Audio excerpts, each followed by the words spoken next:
A logo appears, AAPD, American Association of People with Disabilities. A title reads Don Do, 2010 Paul G. Hearne Award Honoree. Now a man walks with a cane. Don Do may be one of the most fearless men in Hays, Kansas. He is disabled and openly gay in a town that often pretends people like Don don't exist. The head of the United Way said there were no gays in the community, and I said, well, you're talking to one, and there's plenty more like me in the community. Don walks to an office. But many gay men and women with disabilities fear letting anyone know their sexual orientation here in Hays and other small towns. They're afraid they'll lose more than they'll gain when they apply for help from social services. A man helps a disabled worker. What do you need for your billing to start? Don's colleague, Patrick Myers, feared letting anyone know he was gay after a doctor noted his sexual orientation on a medical chart and suggested Patrick needed extra counseling, even though he was only there to treat his disability. If you're gay and disabled, you don't know what to do. And I realized it's a lot worse than what I thought it was. I just dealt with, just having to hide in Kansas. It's like now I have to be scared of what a doctor may put in my chart. Don speaks to a small group. Don is helping fix that. Do you remember a couple of years ago when people with disabilities could have their children taken away from them? And that was changed. But people who are LGBT still have that fear. Don created Reach Out Kansas and Reach Out USA to help lesbian, gay, bisexual, and transgender people with disabilities. And he is one of only a handful of people in the nation trying to bridge the gap between LGBT and disability communities. It has been a lonely fight. People don't realize that there are other people out there that are LGBT and disabled.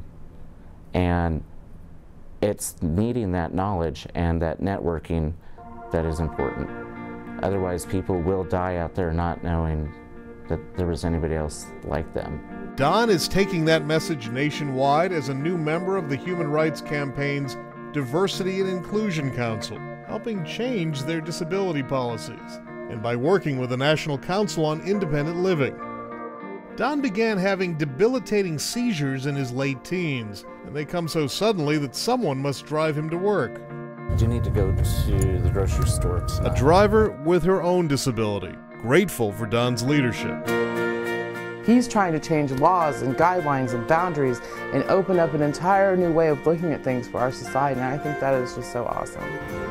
But in some parts of the country, many people who are gay and disabled still face open discrimination, even though it's against the law. A woman uses a motorized wheelchair. Folks like independent living manager Luann Kibbe says she faced the same discrimination when she fought for disability rights several decades ago.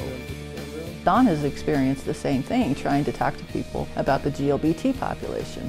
A lot of the realtors, we don't have those people here. You do. I mean, they are here. Hi, Don. I'm so Don greets a woman. Don also helps run a domestic violence center in Hays, another hidden problem in his town.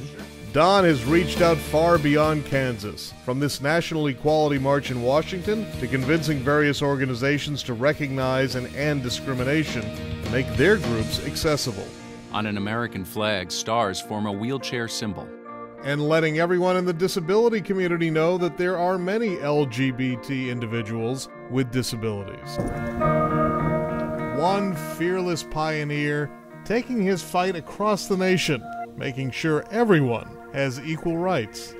If I would have thought I would be doing this, say, 5 years ago, I would have never thought it.